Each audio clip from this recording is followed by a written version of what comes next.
good boy, good boy, good boy, good boy, good boy. Oh, such a good boy, such a good boy. Okay, now I have to wash my hands again.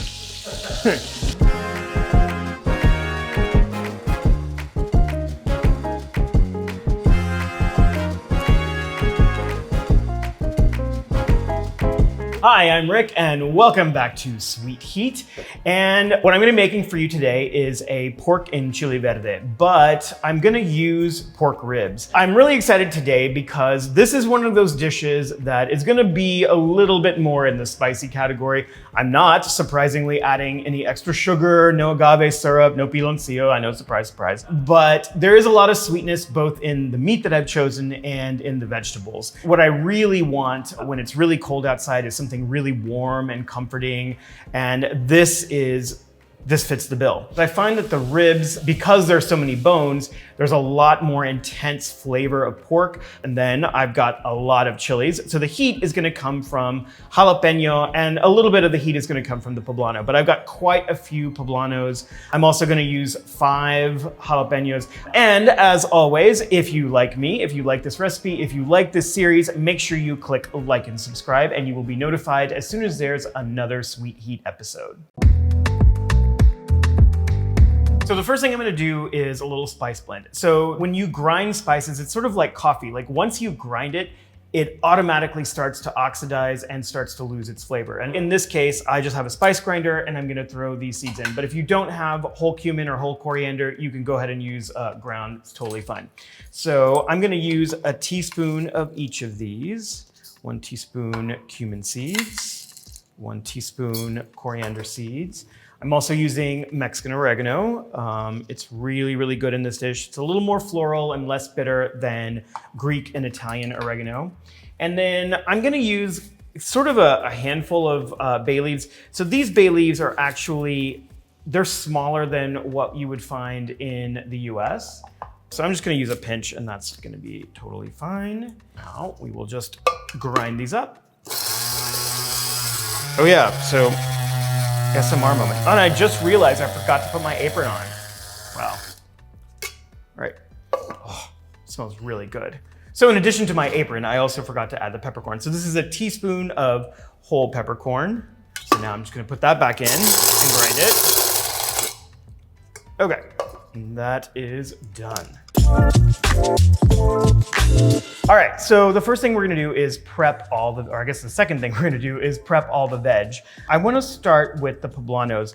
So I put the gram amount and the number of poblanos that I used. So it's 724 grams, which is about 6 large poblanos. The reason I put the gram amount is because they vary so widely in size. So you can see from the same puesto in the mercado today, there's like this giant poblano and then this like kind of smallish one. And what I'm gonna do is, I usually just cut them in half and then pull out the stem and then take out the little sort of white pithy ribs. Depending on where they're grown in the US, they might be a little bit spicy, but for the most part, they're pretty mild. They're gonna cook in the stew for 2 hours. So even if they're in large pieces, they're gonna break down. If you wanted to, you could change this dish and roast the poblanos and it would be really delicious and you'd get sort of a smoky flavor. And then you could peel off the skin. But I feel like, for me, I just like the flavor of the poblano and I don't necessarily want the smokiness. And whenever I cook a dish like this where there's a lot of veg prep involved, I always use a bench scraper and I like using big sheet trays. It's just easy. Everything fits on the sheet tray. Also, it kind of looks pretty. Makes for a good Instagram moment.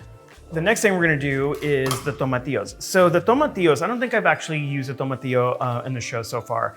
I really love them. So a lot of people think that they're a green tomato. They're actually not related.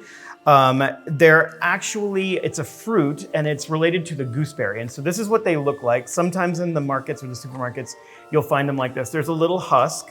You need to peel the husk off and they have like this kind of sticky little residue from the husk, and you need to make sure that you rinse it really well. They're very, very tart. So you have to, when you're using them in a salsa or in a sauce, you have to make sure that you're balancing things out. So I'm using a pound, which is quite a lot, but I'm also using a lot of the poblanos and the jalapeños and the onions, and there's also 4 pounds of meat as well. So for these, all I have to do is quarter them, and they will break down similarly to how a tomato would break down if you just kind of cut it in wedges. One thing that I really like to do with tomatillos is play up the sweeter side of it. So I make a pico de gallo using tomatillos, but I like using either papaya or kiwi with it. When you combine it with fruits, it actually pulls the fruit flavors and a little bit of the sweetness out, which I really like a lot. And now the jalapeños. So this is where all of our heat's gonna come from. If you are heat averse, then you can scrape the seeds out, but I want the seeds because I want the heat. I think a jalapeno seed just flew into my coffee, which I'm weirdly excited to try. Oh. Yep, tastes like jalapeno. Okay, and so now I'm gonna do my garlic. I've got 6 large garlic cloves.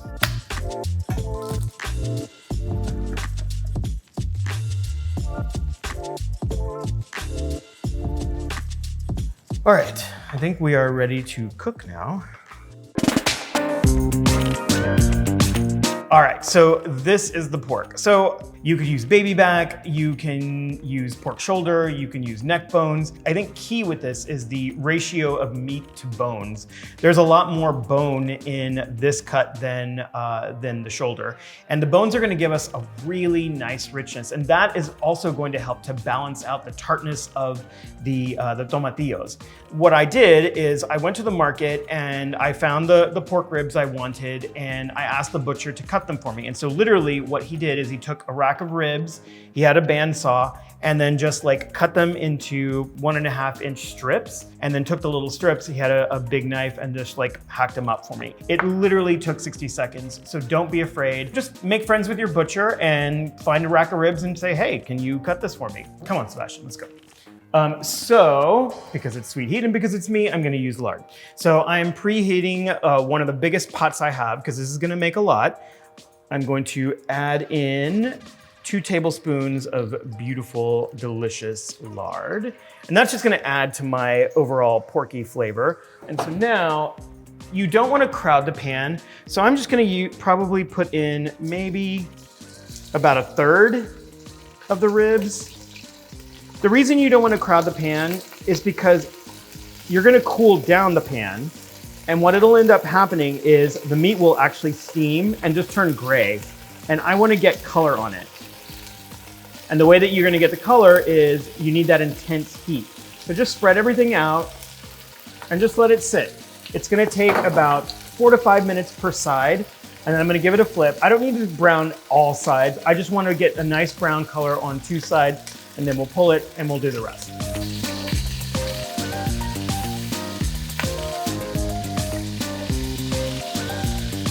You're not wearing your hoodie today. No, I forgot to turn the AC on. I didn't put it on quite as high today. Yeah, I can tell.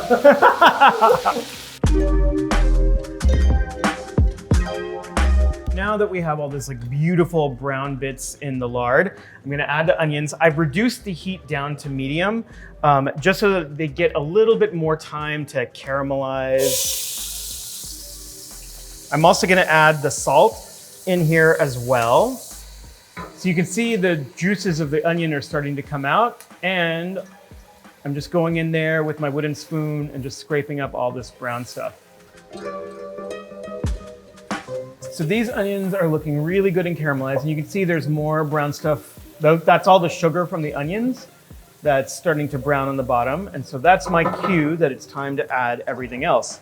And so I'm gonna just go ahead and dump everything else in there. And I had a rogue tomatillo, which I will go collect in a second. And now you can use these vegetables to scrape up the sugar from the onions that caramelized from the bottom of the pan, because that's really delicious flavor. And that's where our sugar, our sweet is coming from in this dish.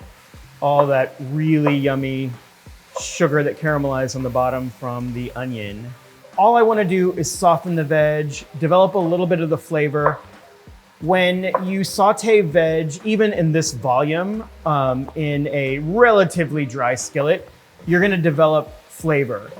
You're going to get a little bit of caramelization, a little bit of browning, and then I'll add the meat back in and I'll add the water, and then it'll just be like a really nice slow braise for about 2.5 hours. I forgot to put in the spice mix with the onions. I was going to toast them a little bit. So what I'm going to do is I'm just going to bank all the veg onto one side and add the spice mix right there, and then just let that kind of toast by itself. When they start to release all their oils, they'll get really, really super fragrant. And now I can just incorporate them into the rest of the veg. And nobody will ever know except you and me that I forgot the spice mix. So you can see the veg have sweated down and they've actually kind of shrunk down and wilted a little bit. So this is my cue that it's time to add the meat and put the lid on. You can just dump it in on top. Make sure you get any of the accumulated juices. And yes, that is a very full pot, but it's gonna be amazing. And now I'm just using water. You can use stock if you want to, but I don't feel like it's necessary because we're basically making our own stock with all of this delicious rib bones in there. And I'm just gonna give this a cover and let that come to a boil. Once it comes to a boil, I will reduce it down to a simmer, and then that's just gonna go slowly and gently for about 2.5 hours. I'll check it in 2 hours to make sure that that it's cooking correctly, give it a little stir, and I'll check the meat to make sure it's tender. I want it to be falling off the bone, and as soon as it falls off the bone, that's when it's ready.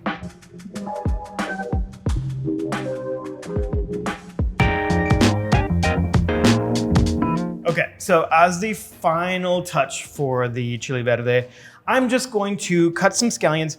This is probably a little unnecessary. I like the added flavor of the scallion. It adds a little bit of brightness. It adds a little bit more sharpness to the Chile Verde. And if you didn't want to use the whites because they're going to add a little bit more onion flavor, you can just use the greens. I'm just going to give these a little bit of a thin slice. And then I'm going to chop a little cilantro. A lot of times I will, if I'm making a soup or a stew, I'll use the stems instead of the leaves. I'll use the leaves for garnish, but use the stems for flavor. I'm just gonna give this a rough chop. All right, so this, I'm just going to stir into the pot.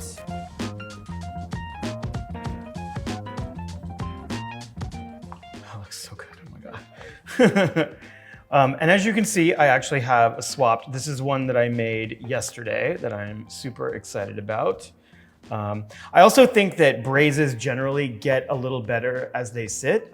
All the flavors are coming together, so I'm super excited about this.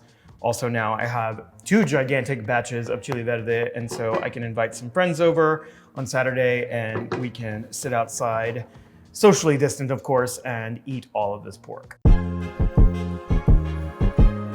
Okay, so now finally I get to plate. Okay, so wait, what am I gonna do first? I'm gonna do the beans. So I have some frijoles de olla that I made. These are using the beans that are actually pretty common here in Mazatlan, frijoles mayacoba. They're really, really good. They're a little bit bigger than a pinto bean, but they're really, really super creamy. And then this amazing Chile Verde. That looks like a pretty good lunch. This is just making me so happy right now.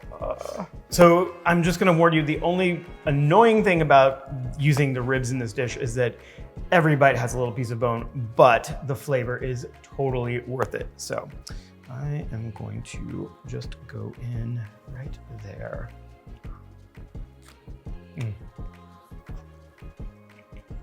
Oh. The meat is just literally falling off the bone. The flavor is so good. It's so completely balanced. Like it's got that really nice acidity. It's got a nice gentle heat. I personally want a little bit more. This is the dish that had the 4 jalapeños in it. The next version, I'm gonna have the 5. So hopefully that will be a little bit spicier. I'm gonna go in for a little bit of the sauce now. It's got such a great texture. It's almost velvety. It's got a little bit of body from all those pork bones, but then you've got like the texture of the poblanos and the tomatillos. It adds so much to it. I'm actually gonna go in with the tortilla now. This is just, it's making me so happy. There are little bits in here that don't have bone, and they're reading almost like pork belly, which I'm super excited because I love pork belly. And I'm just gonna make like a little mini taco right there. So good. I'm really excited to eat the rest of this. I'm so excited for everybody that's been asking me about this dish. This is the recipe. It is super comforting. Even though it's like 77 degrees outside, I could not be happier. I've actually cranked the ACs to pretend that it's winter so that I can feel really happy and comforted by this dish. We've been doing this like thing where we like dance. Good boy, good boy, good boy, good boy, good boy, good boy.